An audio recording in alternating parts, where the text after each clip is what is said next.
Assalamualaikum warahmatullahi wabarakatuh. Selamat pagi semuanya, Bapak Ibu. Selamat bergabung di seminar orientasi P3K dalam pengenalan nilai dan etika instansi pada hari ini. Baik, perkenalkan, nama saya Anissa Suprihatini. Saya bertugas di SMK Negeri 2 Kendal dengan mata pelajaran bimbingan dan konseling. Hari ini akan mempresentasikan tentang orientasi P3K yang telah saya lakukan di SMK Negeri 2 Kendal.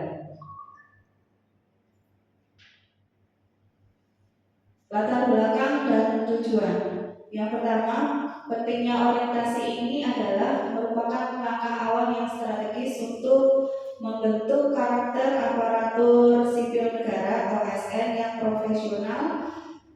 Program ini bertujuan untuk menanamkan nilai-nilai yang dasar, yakni berakhlak, serta pemahaman mendalam mengenai sistem pemerintahan dan etika birokrasi. Peran strategis bagi saya sebagai guru BK di SMK Negeri 2 Kendal, orientasi ini menjadi fondasi dalam memberikan layanan bimbingan dan konseling yang optimal, menyiapkan lulusan yang unggul, yang berwawasan lingkungan dan siap bekerja.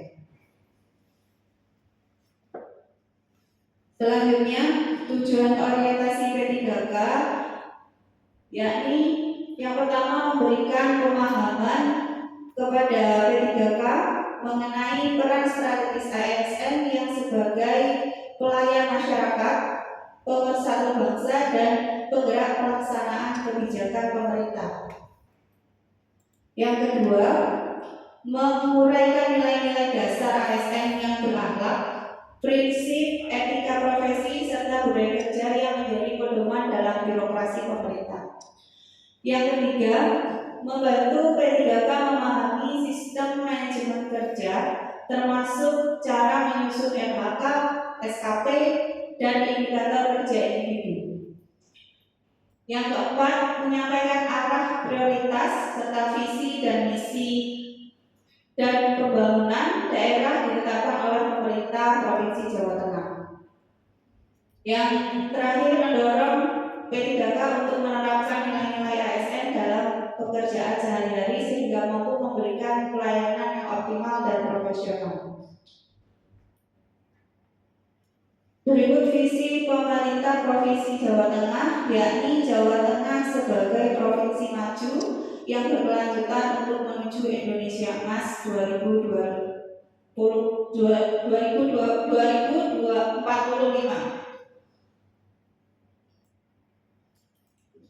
Dengan misi yang pertama, meningkatkan layanan dasar yang inklusif untuk mewujudkan sumber daya manusia yang mandiri, kompeten, dan berwawasan global. Yang kedua, meningkatkan pertumbuhan ekonomi perkotaan dan pedesaan berbasis sektor unggulan yang inovatif, mandiri, dan berkelanjutan. Yang ketiga, mewujudkan tata kelola pemerintah yang responsif dan kolaboratif dengan mengedepankan nilai-nilai integritas. Yang keempat, mewujudkan pembangunan infrastruktur Jawa Tengah yang menata dan keadilan melalui perencanaan tata ruang yang responsif. Yang kelima, menjaga stabilitas dan kondusivitas daerah dengan pendekatan budaya lokal serta menjamin kebebasan warga dalam menjalankan ibadah, perlindungan kesejahteraan sosial, serta hak asasi manusia yang berkeadilan. Yang terakhir, menjaga iklim investasi yang kondusif, kolaboratif untuk membuka kesempatan kerja dan berusaha seluas-luasnya bagi warga Jawa Tengah dengan mengembangkan pembiayaan pembangunan yang partisipatif, kolaboratif, dan terintegrasi. Berikut visi dan misi SMK Negeri 2 Kendal yang selaras dengan visi dan misi Provinsi Jawa Tengah. Terwujudnya tamatan yang berkarakter kompeten, berwawasan, dan lingkungan berwawasan global. dengan misi yang pertama membangun karakter peserta didik untuk mewujudkan profil pelajar Pancasila, yang kedua menyelenggarakan pembelajaran yang menerapkan budaya kerja industri, yang ketiga menerapkan kurikulum pembelajaran secara efektif dan efisien, yang keempat menyelenggarakan pembelajaran berbasis industri, yang kelima membina dan membekali peserta didik yang berjiwa kompetitif, keenam menumbuh kembangkan sikap peduli dan budaya ramah lingkungan, yang terakhir menciptakan lingkungan belajar yang peka terhadap isu-isu global. Nilai budaya kerja yang berakhlak. Yang pertama ada berorientasi pelayanan. Berorientasi pelayanan di sini ada berkomitmen memberi pelayanan prima demi kepuasan masyarakat. Ada akuntabel, bertanggung jawab atas kepercayaan yang diberikan dengan jujur dan disiplin. Kompeten, terus belajar dan mengembangkan kapabilitas diri. Harmonis dan loyal, saling peduli menghargai perbedaan dan berdedikasi pada bangsa. Adaptif dan kolaboratif, berinovasi menghadapi perubahan dan membangun kerjasama sinergis. Baik, di sini ada tugas pokok kami para P3K di SMK Negeri 2 Kendal. Secara garis besar tugas pokok di SMK Negeri 2 Kendal ada 5. Yang pertama, melaksanakan tugas pemerintah sesuai dengan bidang tugas yang telah diberikan. Yang kedua, memberikan pelayanan publik yang berkualitas kepada masyarakat. Yang ketiga, menjaga integritas dan profesionalisme dengan menjalankan tugas. Yang keempat, menjaga kerahasiaan terhadap data dan informasi yang diperoleh selama bekerja. Yang kelima, mematuhi peraturan perundang-undangan yang berlaku. Fungsi P3K yang ada di SMK Negeri 2 Kendal ada beberapa aspek, antara lain yang pertama ada fungsi instruksional, fungsi edukatif, fungsi manajerial, dan terakhir ada fungsi pengembangan diri. Berikut rencana hasil kerja jangka tahunan.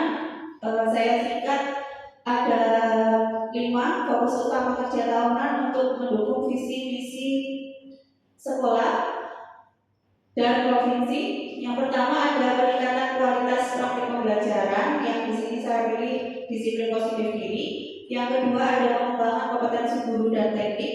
Yang ketiga penyusunan kurikulum satuan pendidikan atau KSP. Yang keempat pengelolaan layanan bimbingan dan konseling. Dan yang terakhir pelaksanaan tugas tambahan. Di sini saya tugas tambahannya sebagai wali kelas.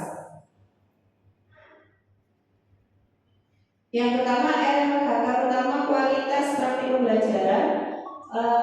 Alhamdulillah di sini saya sebagai guru BK mendapatkan jam masuk kelas 1 jam setiap minggunya dalam 5 kelas, karena saya mengaku 5 kelas berjumlah 172 siswa. Indikator kerjanya meningkatkan praktik manajemen kelas yang berfokus pada penerapan disiplin, fokus pada pengelolaan perilaku dan kebiasaan kelas yang disepakati bersama untuk lingkungan belajar yang kondusif. Output dan bukti dukungnya berupa menyusun rencana layanan BK yang setiap bulan sudah kami laporkan kepada kepala sekolah. Ada laporan pelaksanaan BK, jadi apa saja yang sudah kita kerjakan dalam 1 bulan itu, baik layanan individu maupun klasikal maupun layanan konseling atau bimbingan secara berkelompok. Yang ketiga, dokumen refleksi tidak lanjut, ini juga kita sudah laporkan kepada kepala sekolah. LHK yang kedua adalah pengembangan kompetensi. Dalam 1 tahun guru itu wajib memiliki atau mengembangkan kompetensi, diberi kesempatan oleh sekolah 1 TW 1 sertifikat. Artinya dalam 1 tahun bisa 4 kali mengikuti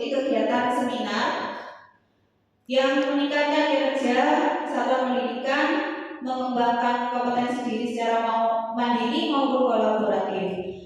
Bisa seminar, karya, pelatihan mandiri dengan target sertifikat kompeten yang relevan dengan bidang yang saya miliki.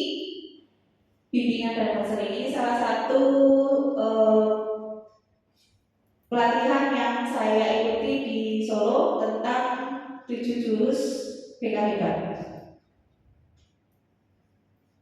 LHK ketiga yaitu kurikulum satuan pendidikan. Tersusunnya dokumen kurikulum KSP yang berorientasi pada peningkatan pembelajaran secara partisipatif. Outputnya ada satu dokumen yang telah disusun bersama dengan tim pengembang kurikulum mencakup strategis layanan BK yang selaras dengan visi sekolah. Yang keempat, pengelolaan layanan BK. Ada perencanaan. Di sini kami menyusun asesmen kebutuhan peserta didik yang pertama kita lakukan dalam program tahunan dan semester. Yang kedua, melaksanakan pemberian layanan dasar seperti layanan responsif, individu, kelompok maupun dukungan sistem. Yang terakhir, melakukan analisis hasil layanan dan menyusun tindak lanjut perbaikan. Yang terakhir, tugas tambahan sebagai wali kelas, mengelola administrasi, pembinaan, juga laporan rapor. Ini juga sudah dilaporkan kepada Bapak Kepala Sekolah.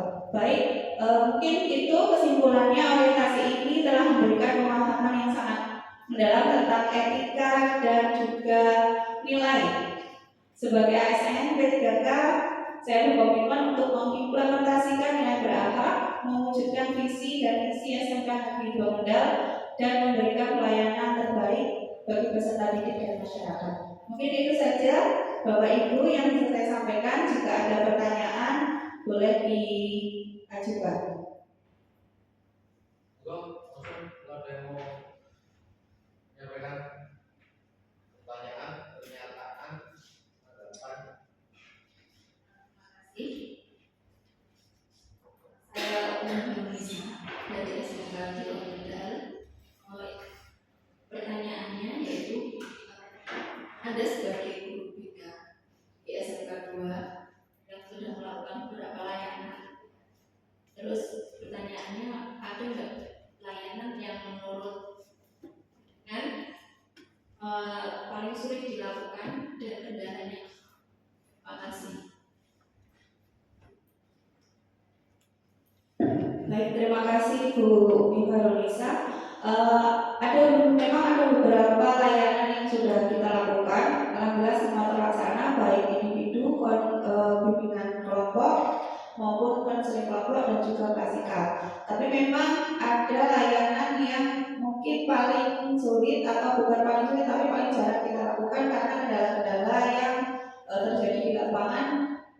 Kalau saya itu ada layanan konseling kelompok, karena konseling kelompok itu yang paling sulit adalah membangun kepercayaan peserta didik kepada temannya. Kadang kalau konseling kan anak disuruh untuk mengungkapkan permasalahan yang ia hadapi, namun dari satu yang lainnya itu takut untuk dibocorkan, padahal dalam konseling itu sudah ada asas kerahasiaan, tapi tetap saja dari peserta didik dari satu yang lainnya mereka tetap takut untuk mengungkapkan permasalahannya karena takut bocor. Mungkin itu Bu Umi. Ya, terima kasih. Pak Bambang mungkin ada tanggapan?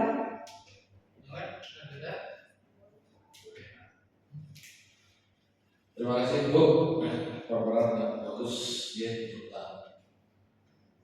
tentang perjalanan selama dan mungkin rencana ke depan ya. Jadi rencana depan coba dibuka di RHK-nya Bu.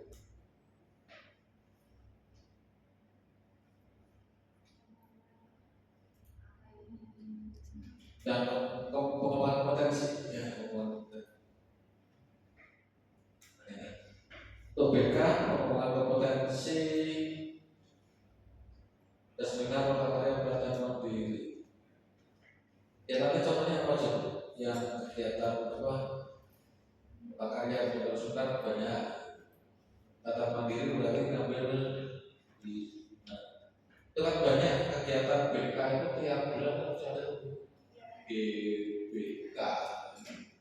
Itu kan sebenarnya kan juga salah satu pengembangan kompetensi. Dimasukkan aja di sana kan barangkali ada sertifikat udah benar. Ya, bisa dimasukkan dan itu masuk di apa ya, kegiatan apa? Jadi itu aja mungkin ya. Kegiatan BK itu contohnya apa gitu kan. Termasukkan saya untuk yang GBK yang rutin itu dimasukkan ke dalam.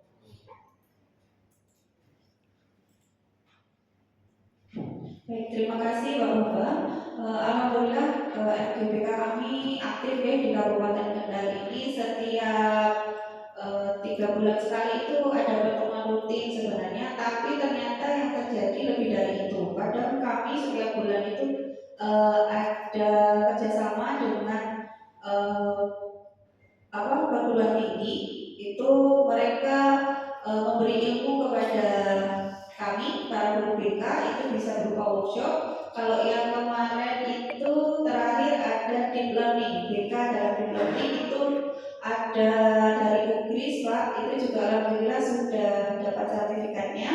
Nah itu ada ilmu yang mereka sampaikan dan mungkin dari mereka juga mendapatkan keuntungan karena dari mereka mempromosikan perguruan tinggi, karena kalau UBK itu setiap mungkin bisa masuk kelas, bisa mempromosikan pada anak-anak nanti bisa melanjutkan ke perguruan tinggi atau mungkin bisa memilih perguruan tinggi yang tepat. Mungkin begitu Bapak-Bapak.